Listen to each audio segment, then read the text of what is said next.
सामने आपको दिखाई दे रहा है विशाल बुर्जों के बीच में स्थित प्रवेश द्वार, जो कि सिरेपरोल है। और यहाँ से आगे प्रवेश करने के बाद कुछ आगे चलने पर दूसरा बड़ा दरवाज़ा आता है। यहाँ से 60 डिग्री का कोण बनाते हुए दूसरा बड़ा दरवाज़ा। दूसरे द्वार का नाम बिचली पोल है। और जो दो द्वारों के मध्य का जो भूभाग होता है उसको घूगस बोला जाता है। चारों साइड का व्यू।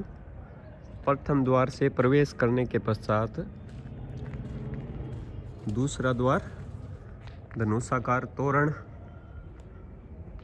बिचली पोल।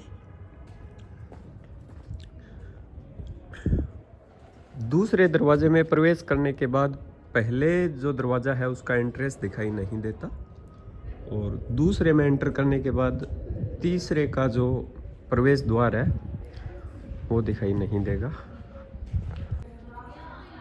तो दूसरा प्रवेश द्वार से प्रवेश करने के बाद सामने तीसरा जो प्रवेश द्वार है, कचहरी पोल, धनुषाकार तोरण इसका भी, और बीच का भूभाग घूगस कहलाता है। कचहरी पोल से आगे बढ़ने पर दुर्ग के मुख्य भाग में प्रवेश करेंगे।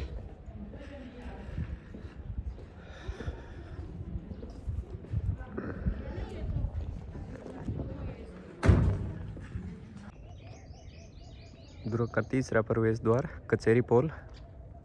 और कचहरी पोल से जैसे ही आगे बढ़ेंगे सामने आपको दिखाई दे रहा होगा सूरज पोल। सूरज पोल से पहले आएगा दुर्बी पोल और राज पोल, जो दो दरवाजे हैं। 6 दरवाजे हैं कुल नागौर दुर्ग के। भारतीय वास्तुशास्त्र में द्वारों को बहुत महत्व दिया गया है, और इनकी महत्वता को ध्यान में रखते हुए वास्तुविदों ने इन्हें अनेक प्रकार से श्रृंगारा है। मुख्य रूप से इनका मुख जो है पूर्व दिशा की ओर रखा गया है, जिसे वास्तुशास्त्रियों ने शुभ माना। तो आप देख पा रहे हैं जो दुर्ग का प्रथम प्रवेश द्वार था उसका मुख पूर्व दिशा की ओर था। कचहरी पोल का मुख भी पूर्व दिशा की ओर था। और ये जो सामने आपको सूरज पोल दिखाई दे रहा है इसका मुख भी पूर्व दिशा की ओर है। बढ़ते हैं आगे और बात करेंगे साथ में नागौर दुर्ग के इतिहास की भी। सूरज पोल। नागौर का किला इतिहास और संस्कृति की एक अमूल्य धरोहर संजोए हुए हैं अपने आप में। और नागौर के सुरम्य परिवेश को लक्ष्य कहा गया एक दोहा आज भी उतना ही सार्थक है।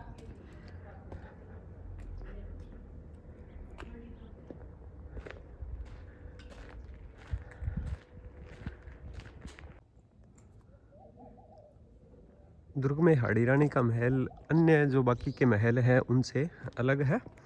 और इसके नीचे के भाग में मर्दाना कक्ष थे, जहां पुरुष रहते थे, संभवतः महिलाओं की रक्षार्थ। और ऊपरी भाग में रानियों के लिए खुले चौक व शयन कक्ष इत्यादि थे। हाड़ी रानी महल, जहाँ वे स्वतंत्र रूप से विचरण कर सकती थी। इन महलों में खुले बरामदे, जाली व झरोखे की बहुलता थी। और इसमें नागौर चित्रकला के जो है उत्कृष्ट नमूने विद्यमान हैं। भित्ति चित्र आपको दृष्टिगोचर हो रहे होंगे।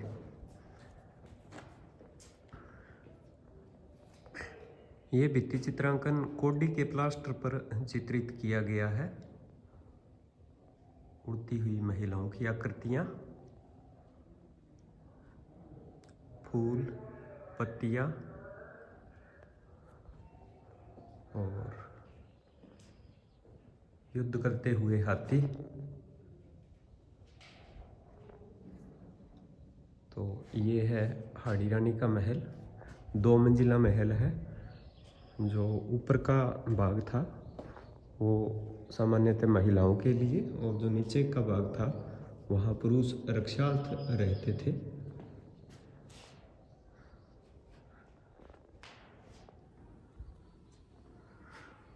हाड़ी रानी महल से अंदर प्रवेश करते ही कुछ ऐसा आपको दिखाई देगा।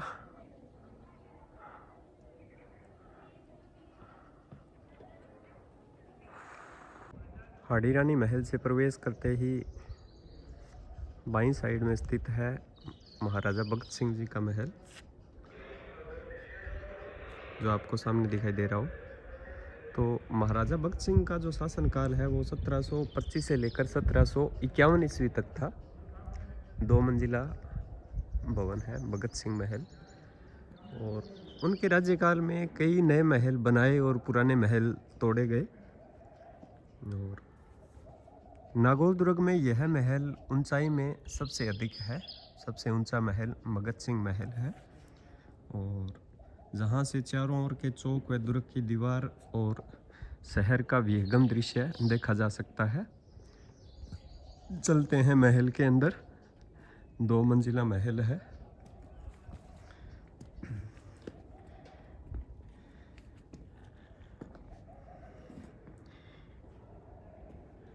यहाँ की कम जो ऊंचाई की है, जाली झरोखे में ऊपर का जो भाग है उसमें रंगीन कांच जो है जड़े हुए हैं।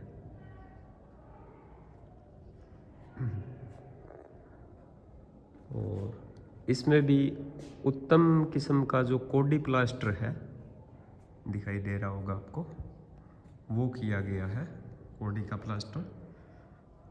अलग से यहाँ संगमरमर का एक सुंदर झरोखा भी है, जो ऊपर वाली मंजिल में है, जो राजा अपने बैठने के लिए इस्तेमाल लेते थे। और ये आप सामने देख पा रहे हैं संगमरमर का सिंगल पीस में निर्मित कटहरा बैठने के लिए।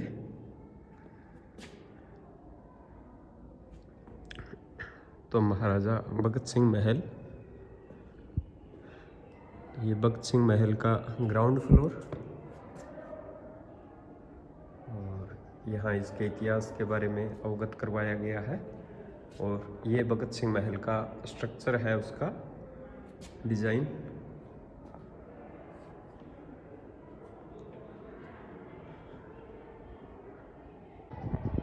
सामने स्थित है हाड़ी रानी का महल, और अभी हम स्थित है भगत सिंह का महल जो है उसमें। और सामने आपको दिखाई दे रही है बारादरी, इसमें 164 पिलर है, और सामने 2 छतरियाँ आपको दिखाई दे रही होगी। सावन भादो के नाम से इन छतरियों को जाना जाता है।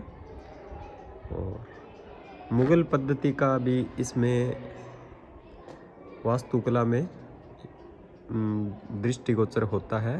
कहीं 4 बाग पद्धति जो आपको सामने दिखाई दे रही हो, फुहारे, फाउंटेन आदि मुगल पद्धति के वास्तुकला के उदाहरण यहाँ देखे जा सकते हैं। तो भगत सिंह महल से चलेंगे आगे की तरफ, जहाँ स्थित है दुर्ग का सबसे प्राचीन महल माने जाने वाला अकबर महल।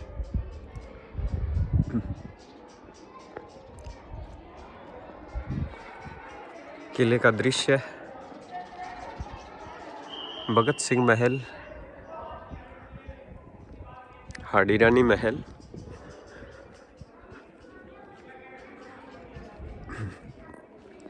और 12 दरियाँ 164 पिलरों के।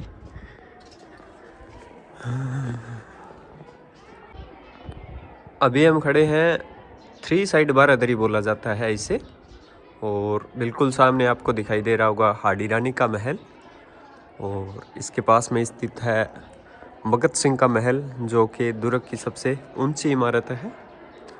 और सामने आपको दिखाई दे रही होगी बड़ी बारादरी।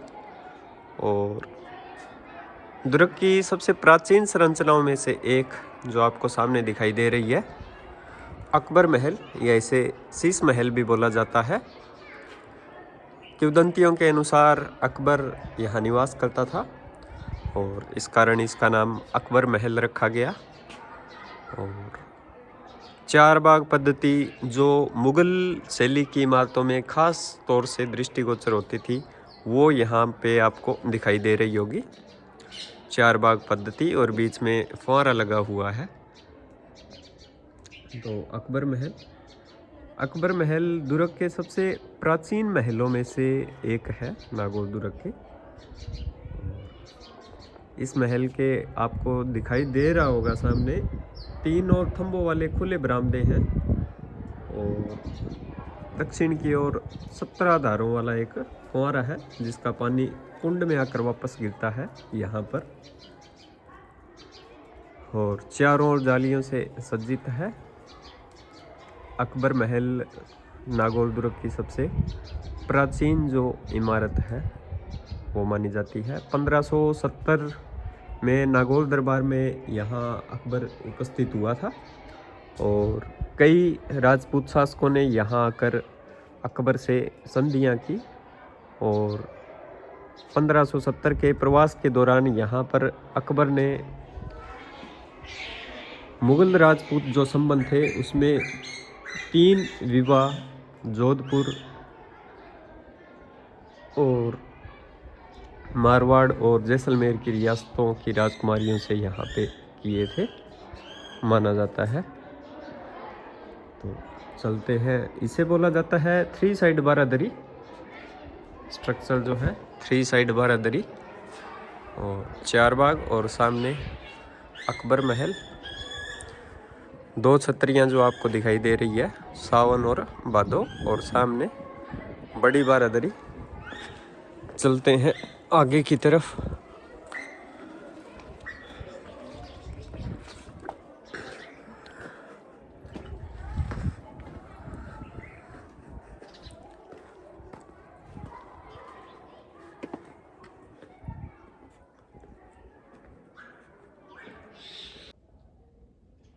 तो 3 साइड बारादरी और इसके साइड अकबर महल जो कि दुर्ग की सबसे प्राचीन इमारत है, और सामने स्थित है दीपक महल, द प्लेस ऑफ लैंप्स, जिसे नाम से ही प्रतीत हो रहा है। तो दीप प्रज्वलन का जो भारतीय रीति रिवाजों में है बहुत ही अहम महत्व है और प्रत्येक शुभ कार्य का प्रारंभ भारतीय रीति रिवाजों में दीप प्रज्वलन से ही होता है। दीपक महल उत्सवों का महल था जहाँ हजारों दीपक प्रज्वलित होते थे और उसके कुछ अंश आज भी यहाँ पे दृष्टिगोचर हो रहे हैं।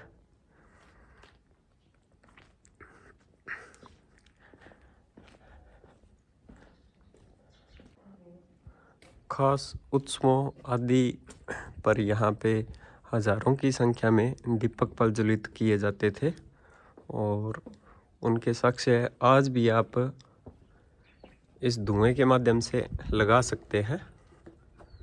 दीपक महल नाम के अनुरूप ही बना हुआ है।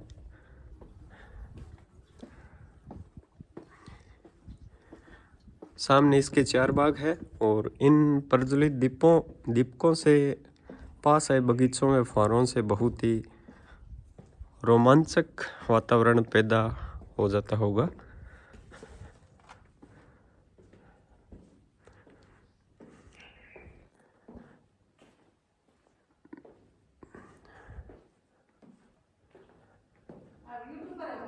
हाँ, कौड़ी का प्लास्टर यहाँ की दीवारों पे अभी भी किया गया है। भित्ति चित्रण यहाँ कम दिखाई पड़ता है अन्य महलों की तुलना में। और दीपक महल का अंदरूनी भाग, और दीवारों पर और छत पर कौड़ी का प्लास्टर किया हुआ है।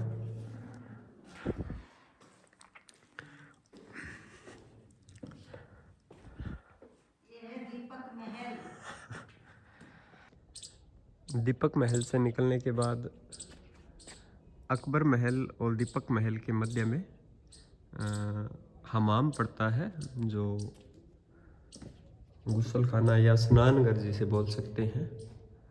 तो हमाम में भी भित्ति चित्रांकन देखने को मिलता है यहाँ पे। पानी निकालने के लिए नालियाँ,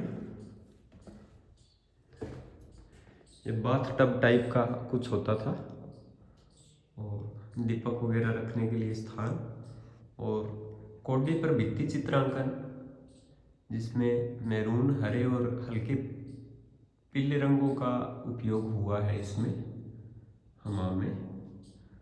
तो ये स्नानघर हमाम जो कि है फारसी का वर्ड है।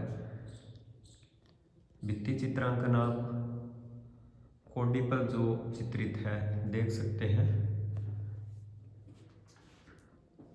हमाम।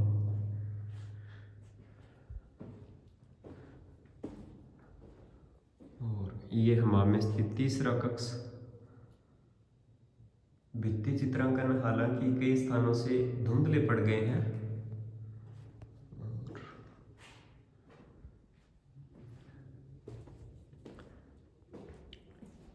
ये एक बरामदे में 3 जो हमाम है वो स्थित है और बाहर निकलने पे जस्ट ये एक ऊंचा मंच बनाया गया है।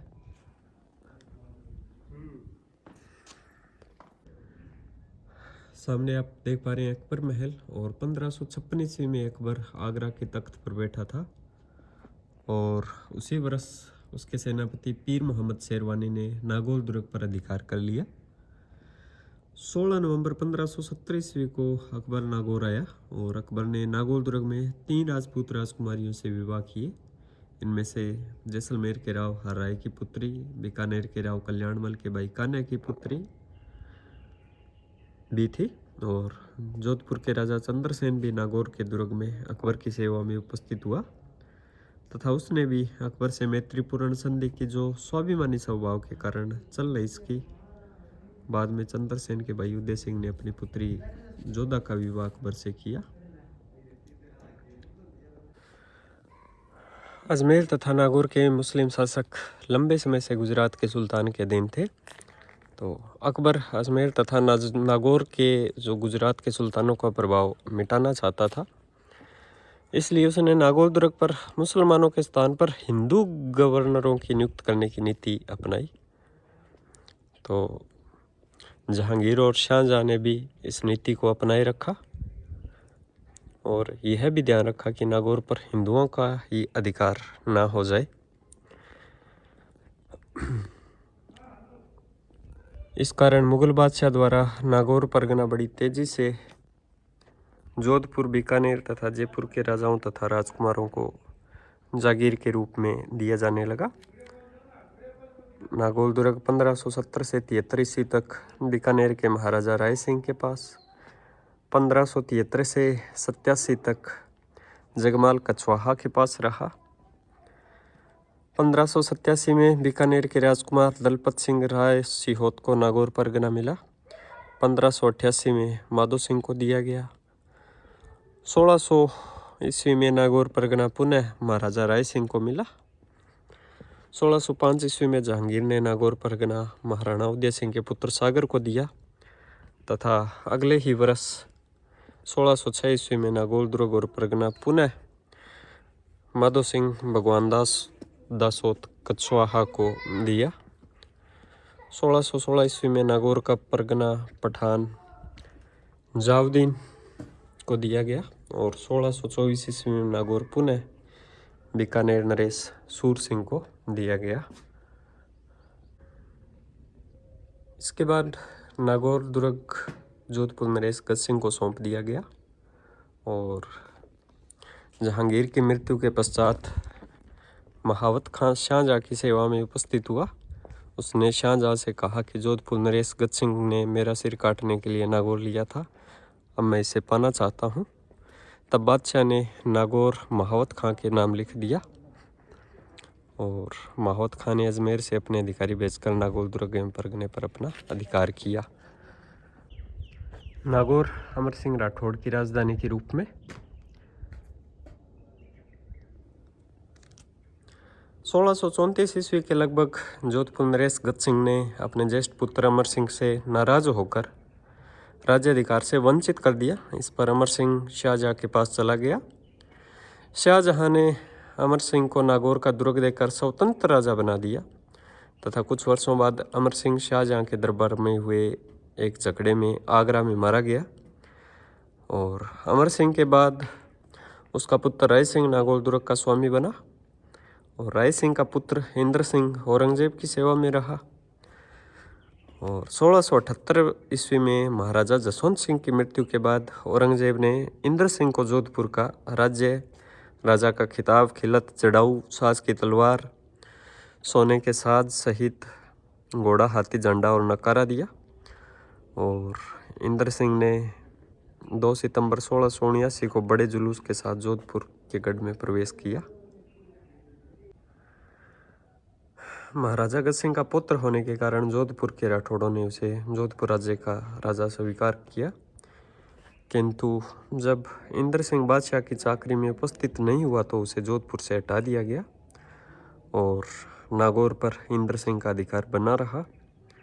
1707 में जब औरंगजेब की मृत्यु हो गई तब महाराजा अजीत सिंह ने जोधपुर तथा नागौर दुर्ग पर आक्रमण करके इसे अपने अधीन कर लिया।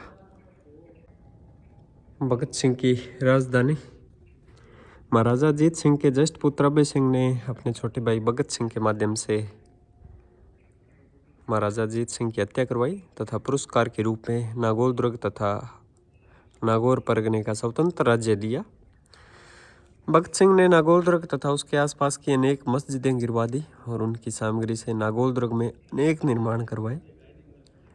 जनरल कनिंघम ने कहा है कि औरंगजेब ने जितने मंदिर नागौर में तोड़े उनसे अधिक मस्जिदें भगत सिंह ने तोड़ी।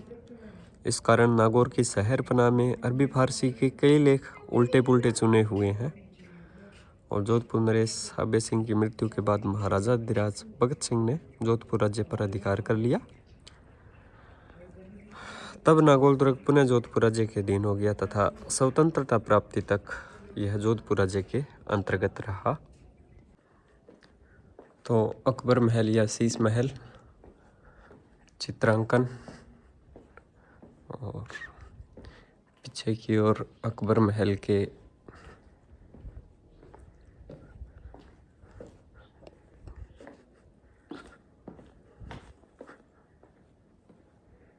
महल को ठंडा रखने के लिए पीछे की साइड बनाया हुआ था और यहाँ पे जल का संग्रहण होता था। चलते हैं आगे की तरफ। अकबर महल से सामने का नज़ारा। 4 बाग जो पद्धति है मुगल गार्डन की वो अकबर महल के जस्ट सामने, और फाउंटेन आपको फुव्वारे जो मुगल वास्तुकला का एक एग्जाम्पल है वो स्थित है। 4 बैग और सामने आपको दिखाई दे रही होगी बारादरी, 3 साइडेड बारादरी।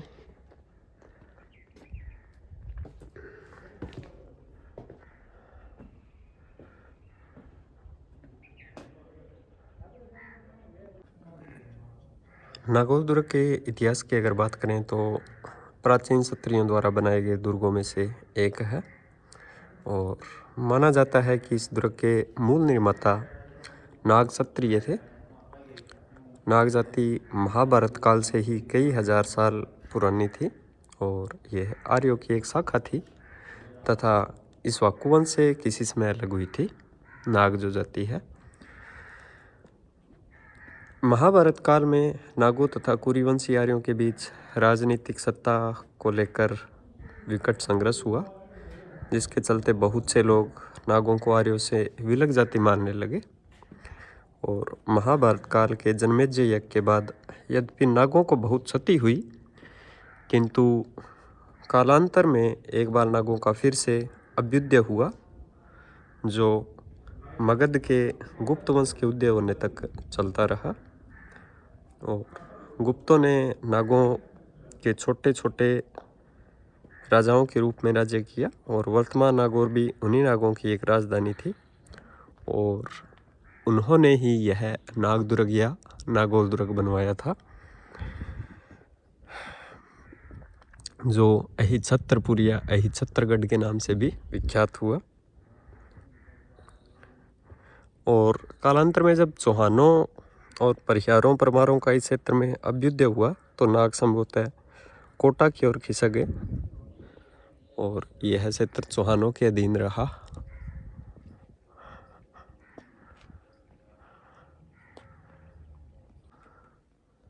आबा महल या इसे बादल महल के नाम से भी जाना जाता है और यह महल यहाँ स्थित अन्य महलों से बाद में बना है और इसके मध्य में एक बड़ा चौकोर कमरा है। इसे बाद में कुछ ऊंचा कर दिया गया, आगे चलने पे आएगा। हवा के लिए बड़ी बारियां रखकर इसमें पानी के झरने व स्नान हेतु हमाम का निर्माण हुआ। ये रहा बड़ा कमरा।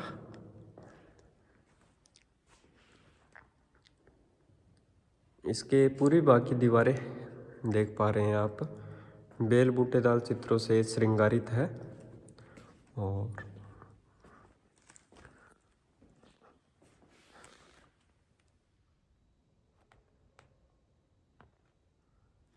यहाँ पे आपको नागौर का भित्ति चित्रांकन देखने को मिलेगा।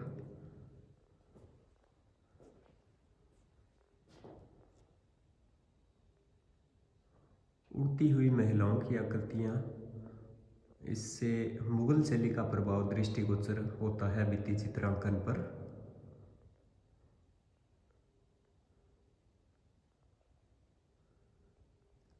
बादल महल या आबा महल, ये जो भित्ति चित्रांकन है ये कोडी के प्लास्टर पर चित्रित किया गया है, बेल बूटीदार देख पा रहे हैं।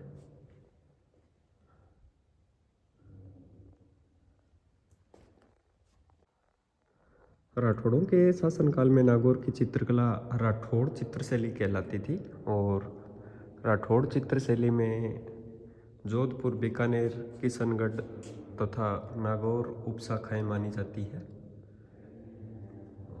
नागौर यद्यपि जोधपुर के अधीन था, तब भी नागौर चित्रशैली पर बीकानेर चित्रशैली जो है उसका अधिक प्रभाव दृष्टिगोचर होता है।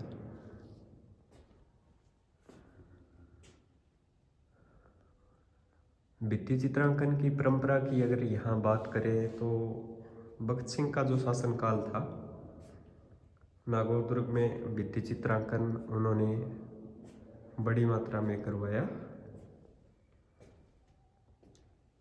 प्रथम तल में चित्रित भित्ति चित्रों में देख पा रहे हैं आप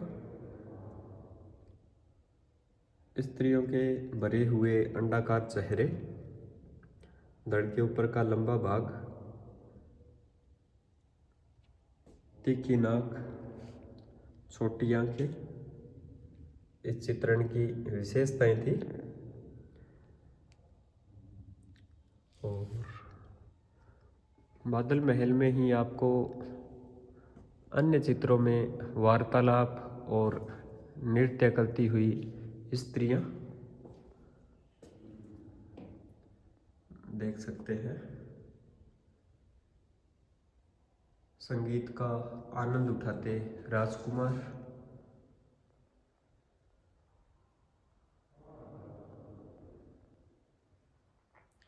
मोर,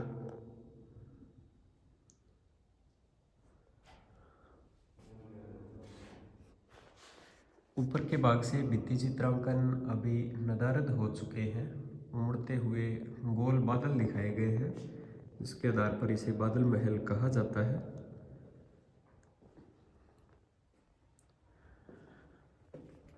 महिलाओं के चित्रण में यहाँ पे रमणीयता व कोमलता अधिक है।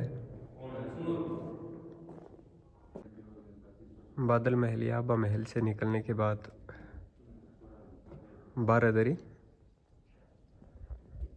इसे 5 बारादरी के नाम से जाना जाता है।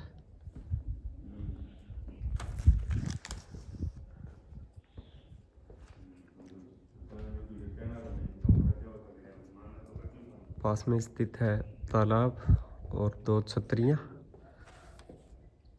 जिन्हें सावन भादो कहा जाता है।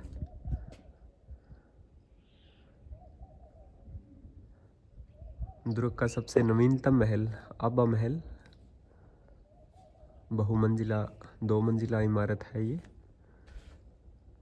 सामने भगत सिंह महल और ये है बारादरी स्क्वायर।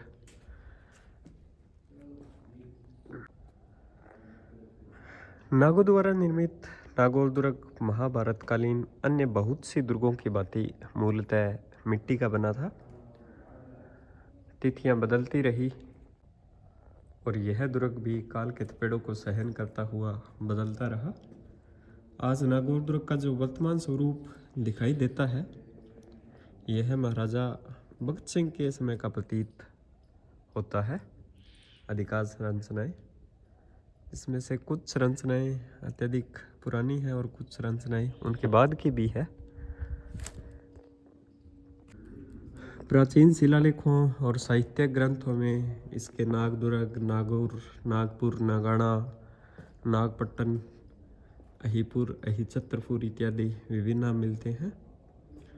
इनमें से अहिछत्रपुर नगर का वर्णन महाभारत में आया है और इस नगर पर पांचाल नरेश द्रुपद का आधिपत्य था, जिसे अर्जुन ने जीतकर गुरु द्रोणाचार्य को सौंप दिया था। नागौर दुर्ग की सबसे ऊंची इमारत भगत महल,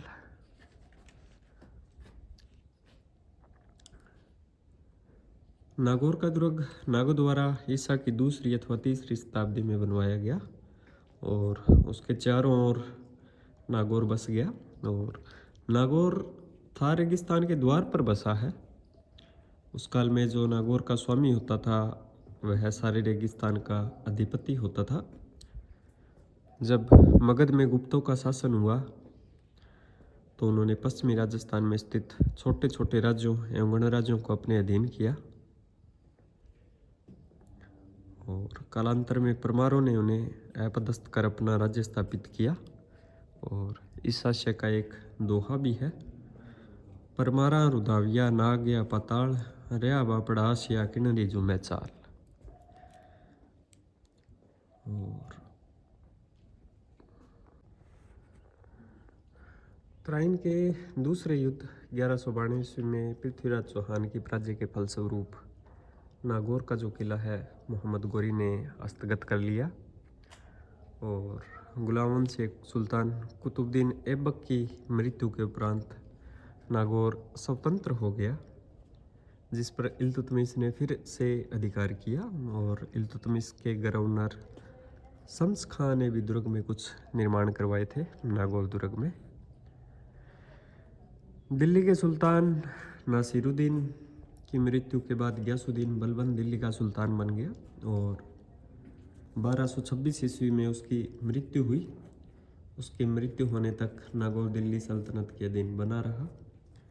इस प्रकार मोहम्मद गोरी से लेकर बलबन के समय तक नागौर मुस्लिम सत्ता का महत्वपूर्ण केंद्र रहा।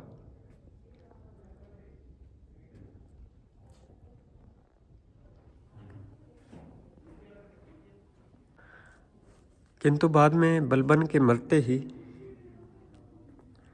नागौर मुस्लिम सत्ता का महत्वपूर्ण केंद्र रहा था और बलबन के मरते ही रणथंभौर के जो चौहान शासक हुए थे, हमीरदेव चौहान ने नागौर पर आक्रमण करके नागौर दुर्ग पर अधिकार कर लिया। इसके बाद से नागौर मुस्लिम सत्ता का प्रभावशाली केंद्र नहीं रहा। दिल्ली के खिलजी और तुगलक शासकों के काल में नागौर के स्थान पर रणथंभौर, चित्तौड़ और मेड़ता को महत्व मिलने लगा। फिर भी नागौर दुर्ग पर मुसलमानों का अधिकार बना रहा। 1399 में मंडोर के राव चुंडा ने नागौर पर चढ़ाई की और खोकर मुस्लिम शासक को मारकर दुर्ग पर अधिकार किया। मलानी के राव मल्लीनाथ ने भी इस काम में अपने भतीजे चुंडा की सहायता की और चुंडा अपने पुत्र सत्ता को मंडोर में रखकर समय नागौर दुर्ग में रहने लगा। कालांतर में चुंडा ने भाटियों के राजा राणंगदे को मारा और उसका माल लूटकर नागौर ले आया और कुछ ही समय में डीडवाना, सांबर, अजमेर तथा नागौर पर भी अधिकार कर लिया। कुछ समय बाद चुंडा की मोहिल रानी ने चुंडा के बड़े पुत्र को राज्याधिकार से वंचित कर दिया और मारवाड़ से निकलवा दिया तथा राजपूत सरदारों को दिए जाने वाले घी और राशन की मात्रा भी कम कर दी। इससे नाराज होकर कई राजपूत सरदार चुंडा को छोड़कर चुंडा के बड़े पुत्र रणमल के पास मेवाड़ चले गए।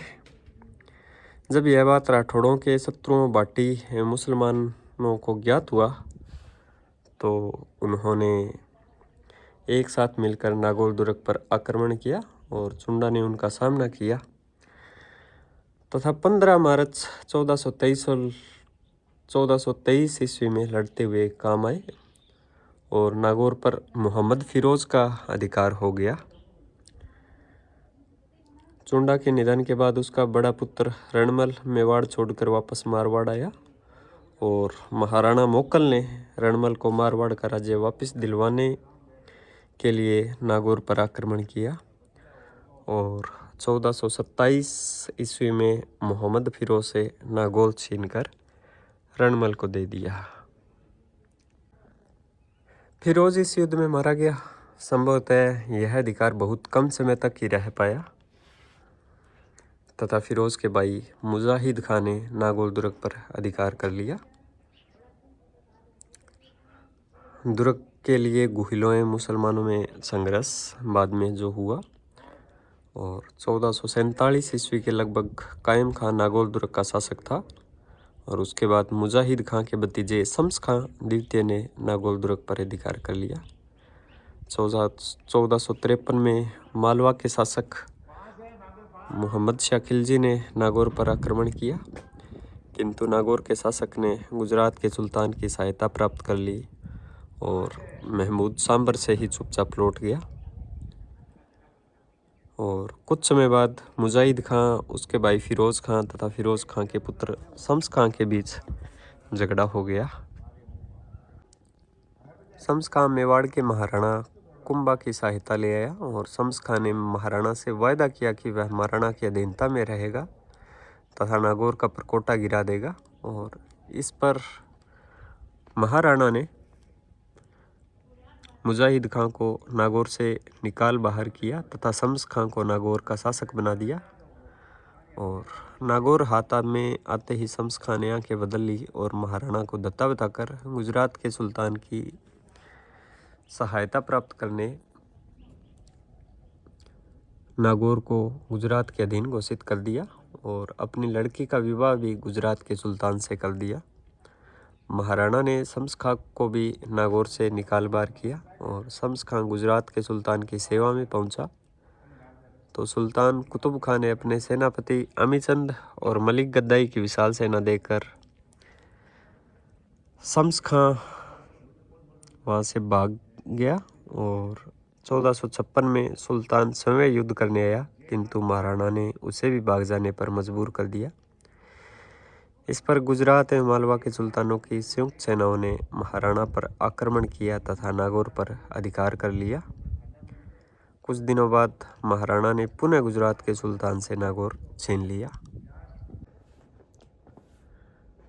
1458 ईस्वी में नागौर पुनः गुजरात के सुल्तान के अधिकार में चला गया और संभवतः सुल्तान ने महाराणा से समझौता करके महाराणा की कई बातें मान ली। अतः महाराणा ने आगे से नागौर के मामले में दखल न देने का आश्वासन दिया और सुल्तान ने पुनः शम्स खां को नागौर का शासक बना दिया किंतु शीघ्र ही सुल्तान ने अपनी सेवा पुनः नागौर पर अधिकार करने भेजी क्योंकि शम्स खां अपनी पुत्री के माध्यम से सुल्तान को जहर देने का प्रयास करने लगा। शम्स खां की यह पुत्री सुल्तान को ब्याही गई थी और गुजराती अधिकारियों ने शम्स खां की हत्या कर दी तथा नागौर को गुजरात राज्य में सम्मिलित कर लिया। 1458 से 1509 ईस्वी तक महमूद शाह बेगड़ा के शासनकाल में नागौर गुजरात राज्य के अधीन बना रहा। 1509 में नागौर के शासक मोहम्मद खां ने दिल्ली के सुल्तान सिकंदर लोदी की अधीनता स्वीकार कर ली तथा उसके नाम का खुतबा पढ़ा और उसके बाद में नागौर के लिए संघर्ष शुरू होता है राठौड़ों का।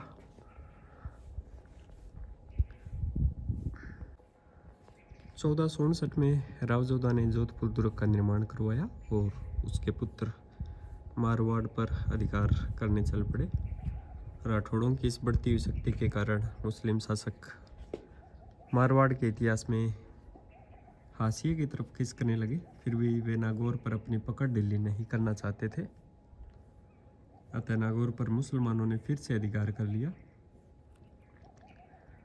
1467 में महाराणा कुंभा ने नागौर पर आक्रमण किया तथा दुर्ग में स्थापित हनुमान जी की मूर्ति को कुंभलगढ़ में प्रतिष्ठित करवाया। हनुमान पोल जो कुंभलगढ़ दुर्ग का एक द्वार है उस पर 1526 में खानवा की लड़ाई में नागौर का शासक फिरोज तृतीय बाबर के विरुद्ध 40,000 सैनिक लेकर गया और फिरोज ने राणा सांगा से कहा कि वह फिरोज सांगा की तरफ से लड़ेगा, किंतु जैसे युद्ध आरंभ हुआ फिरोज सांगा को छोड़कर नागौर भाग गया और 1528 ईस्वी में सरखेल खान नागौर का शासक बना। 16वीं शताब्दी में जोधपुर के राजा मालदेव उत्तरी भारत का जो सर्वाधिक शक्तिशाली हिंदू शासक हुआ। मालदेव के समय जोधपुर राज्य की सीमा बावंडा गांव तक थी तथा बावंडा में मालदेव का थाना स्थित था। और एक बार नागौर के खान शासक ने अजमेर की तरफ से आकर बावंडा को घेर लिया। मालदेव ने न केवल बावंडा थाने को बचा लिया अपितु खानजादा को खदेड़ता हुआ नागौर तक चढ़ाया और नागौर दुर्ग के किवाड़ लूटकर जोधपुर ले गया। इस बावंडा अभियान का नेतृत्व राठौड़ अखेराज के पुत्र तथा पंचायण के पुत्र अंचल सिंह ने किया था और अंचल सिंह युद्ध में वीरगति को प्राप्त हुआ तो जेता और कुपा ने मोर्चा संभाला और नागौर तक चढ़ाए। इस घटना के कुछ समय बाद मालदेव ने सरखेल खां को नागौर से भगाकर नागौर दुर्ग पर अधिकार कर लिया। 10 जनवरी 1536 ईस्वी को अधिकार स्थापित किया था मालदेव ने नागौर दुर्ग पर। 1542 में शेरशाह सूरी ने मारवाड़ पर आक्रमण करके नागौर पर अधिकार जमा लिया और सूर साम्राज्य के अंतर्गत नागौर सरकार का गठन किया। ईसा खान नियाजी को नागौर का फौजदार नियुक्त किया। शेरशाह की मृत्यु के बाद इस्लाम शाह सूर साम्राज्य का उत्तराधिकारी हुआ। उसने 1553 ईस्वी तक शासन किया और उसके शासनकाल में नागौर अजमेर के सूबेदार हाजी खां के अधीन रहा। नागौर में उसके शासनकाल का एक शिलालेख 10 सितंबर 1553 का मिला है और उसके अन्य शिलालेख भी नागौर से मिले हैं। दुर्ग में प्रवेश करने से पहले दीवाने आम और ये दुर्ग का 5वां दरवाज़ा दुप्पी पोल, यहाँ से दुर्ग में प्रवेश करेंगे और वो सामने स्थित है दुर्ग में हाड़ी रानी का महल जो प्रवेश करने से सबसे पहले आता है और ये स्थित है दीवाने आम जहाँ पे राजा प्रजा के जो सम्मुख है वो उनके जो कष्ट या निवारण या उनकी जो समस्याएं होती थी उनको यहाँ पर बैठ के सुना जाता था। दीवाने आम, ये 5वां दरवाज़ा दुपची पोल, ये सैनिकों के लिए कक्ष बने हुए थे शायद और इस दरवाजे के उस साइड अस्तबल और